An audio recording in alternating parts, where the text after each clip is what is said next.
We believe that nobody is entitled to represent the Vietnamese people in the South unless and until there is a free and fair elections. It is unpatriotic and un-American to be silent about the unraveling of the American fiber in Vietnam.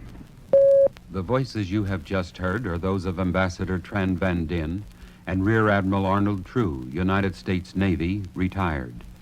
Ambassador Dinh and Admiral True are addressing a national conference of Business Executives Move for Vietnam Peace. The national conference is being held in Washington, D.C., and participating in the conference are business executives from throughout the United States seeking moves for Vietnam peace. Ambassador Tran Van Dien is the former ambassador of South Vietnam to the United States. Now, moves for Vietnam peace. Ambassador Dinh. The problem now is how to work out a solution to end the war in Vietnam, because you simply cannot win the war except by winning, which means the annihilation of the Vietnamese people, by antagonizing the two most important components of black society, the scholar, the intellectual, and the peasantry. We believe that nobody is entitled to represent the Vietnamese people in the South unless and until there is a free and fair elections. And in order for that election to be free and fair, it must be organized by an interim government, not by the existing government. An election must be organized by an interim government represented by all the political and religious grouping.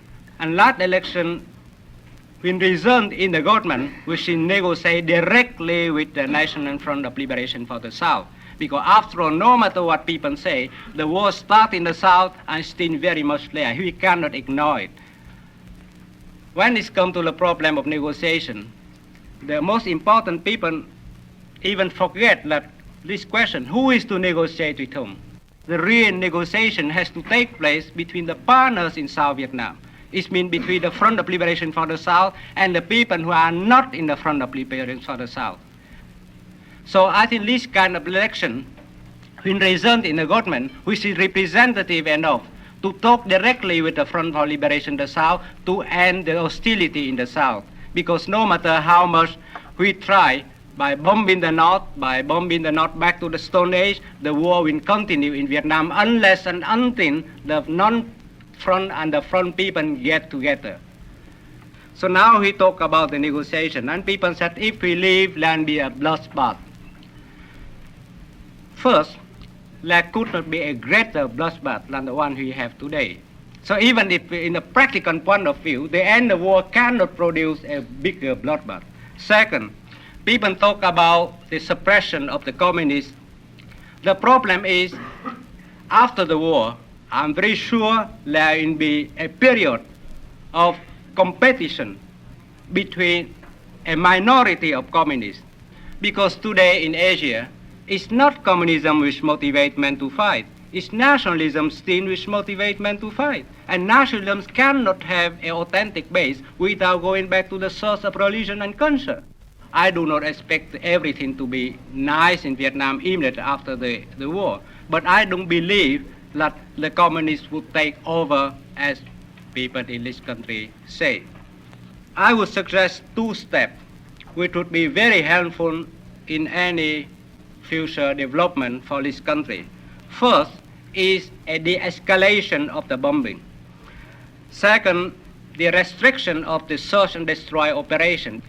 And a kind of negotiation between the U.S.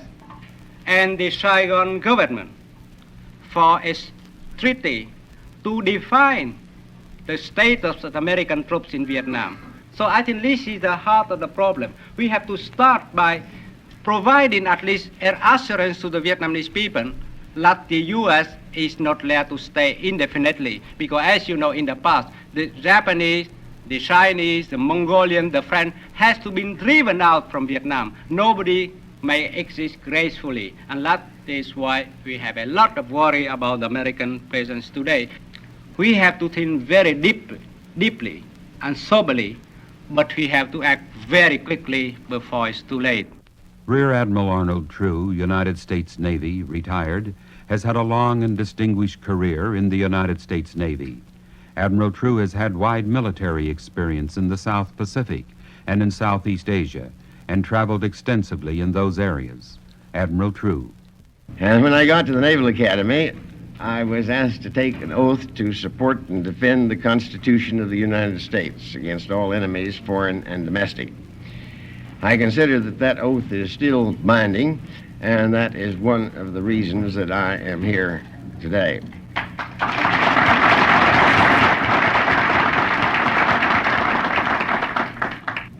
I would like to speak very briefly about the education of the public of the United States about this Vietnam War. Alan Paton, writing in the Saturday Review, said, "Men can create tremendous, noble slogans and shout them aloud while at the same time doing ignoble actions. And the more ignoble the actions, the louder the shouts of the noble slogans."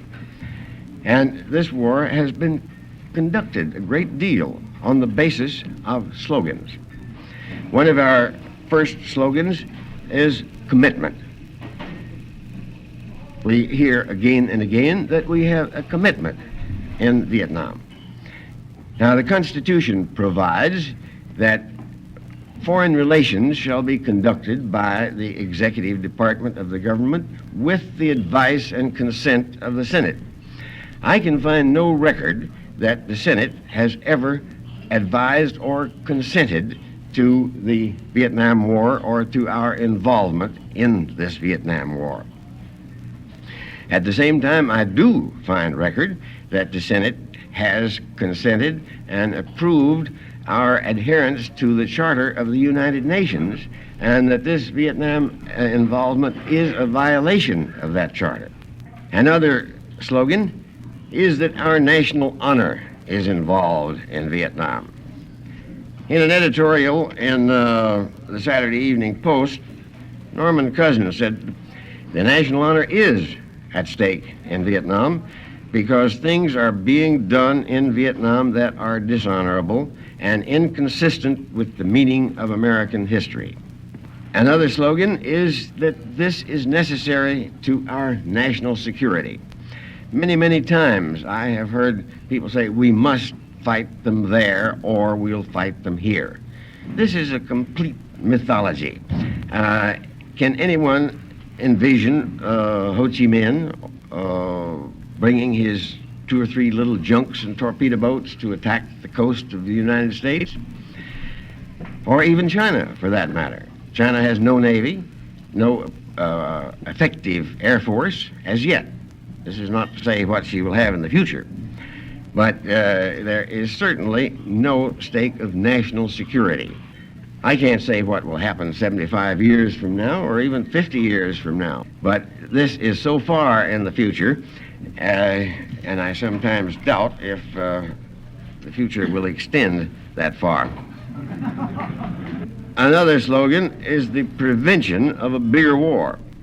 Well, you don't prevent a bigger war by engaging in a bigger war. The things that we are doing now are leading directly into a bigger war. We are dropping bombs on the border of China, and they say the reason that China won't come is because they are having their internal troubles. But as you know, dictators have often found that you can help internal troubles and you can unite your people by engaging in a foreign war. Now we have more or less a master hand, but supposing that 1 million Chinese pour across those borders to add their force to those of the Vietnamese, which are not inconsiderable,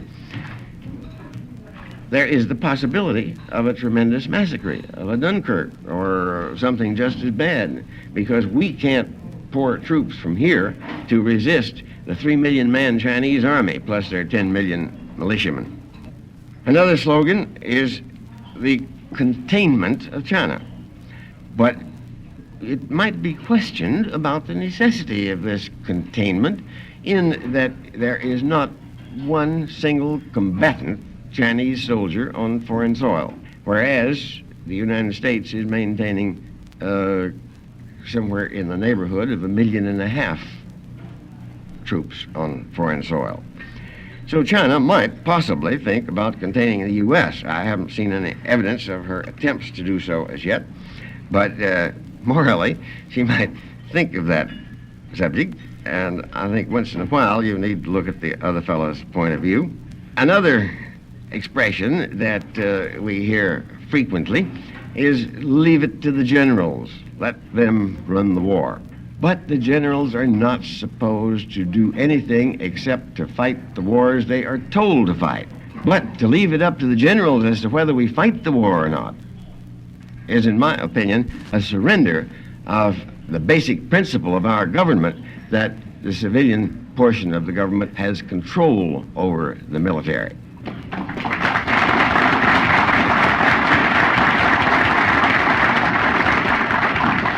In 1954, the American Friends Service Committee issued a public statement, and it reads as follows. The American Friends Service Committee is profoundly disturbed with the pressures for U.S. military involvement in Indochina. The destructiveness of modern war can produce nothing but hatred, and hatred is no foundation upon which freedom and democracy can be built. We urge our fellow citizens to remember that the real victory for freedom in Indochina, as elsewhere, depends on winning the hearts and minds of the Indochinese. This requires that America first understand the legitimate yearnings of the Asian people for independence and for a better standard of life. These are the fundamental issues in the present raging Indo-Chinese revolution, and they are not issues that can be met by military threats. Another item that I would like to mention is the morale of the South Vietnamese Army, the Saigon Army. All of our military people report that the NLF and the North Vietnamese troops are the best that they have ever encountered. We also hear that the Saigon Army doesn't want to fight, and they call them all sorts of uncomplimentary names. If they thought they were fighting for the freedom of Vietnam, the South Vietnamese Army would be just as good an army as the NLF, and since they outnumber the NLF about 3 to 1, they would very shortly establish the Saigon government as in complete control of the entire nation. But if they don't believe it, then it looks like we are taking on the responsibility of supporting an unpopular dictatorship for an indefinite period. As to solutions, there are many solutions. If one falls into a deep well, he doesn't save face by staying there.